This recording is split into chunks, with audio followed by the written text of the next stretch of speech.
Pemirsa, pemerintah Kabupaten Buleleng nyuksrahang wantuan traktor miwah dana rehabilitasi irigasi tersier majeng kelompok Subak Ring Buleleng.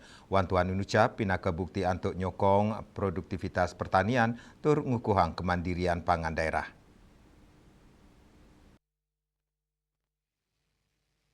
Bupati Buleleng, Inyoman Sucitra Nugesang, kesumakananyani untuk nguratiang sektor pertanian, pinakapahan penyokong perekonomian keramering pedesanan, tios nyuk serang wantuan traktor, miwah mecekang saluran irigasi, warsane mangkin, pemerintah daerah pacang rehabilitasi male petang dasa saluran irigasi, untuk mesti kayang pebuat toyo subak-subak Reng Buleleng, side kejangkepin, melarapan mecekang infrastruktur pertanian inucap, produksi gabah, tur hasil pertanian kap tiang side nincap, mangde ancang Kemandirian Pangan Kabupaten Buleleng, side kepanggih. 90% di kawasan KP2 itu. Jadi kalau misalkan Bapak Lianan punike Kepala Dinas Pertanian Perikanan dan Ketahanan Pangan Kabupaten Buleleng, Gede Melandrat Mausang, wantuan traktor pacang wantu petani, sejeroning nampenin mawatasnya nih pemikaril, sepisanan nes perbiaya pengolahan lahan.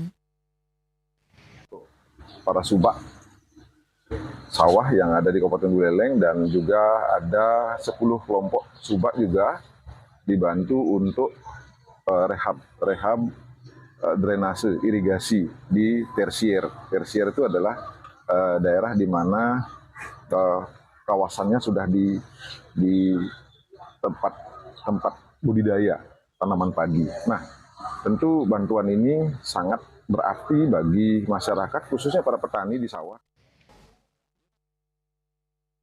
Lelima subak penerima wantuan traktor inggih punike Subak Iyeh Lembu, Desa Bungkulan, Subak Menagung, Desa Kayu Putih, Subak Rangdu, miwah Subak Anyar, Petemon, Kecamatan Seririt, tur Subak Bengkel, Kecamatan Busung Biu.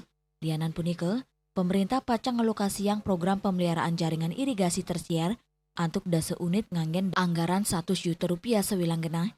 Program inucap kemargiang ngelintangin pewangunan saluran permanen, miwah rehabilitasi jaringan sani rusak nganggen pola padat karya sareng kelompok tani.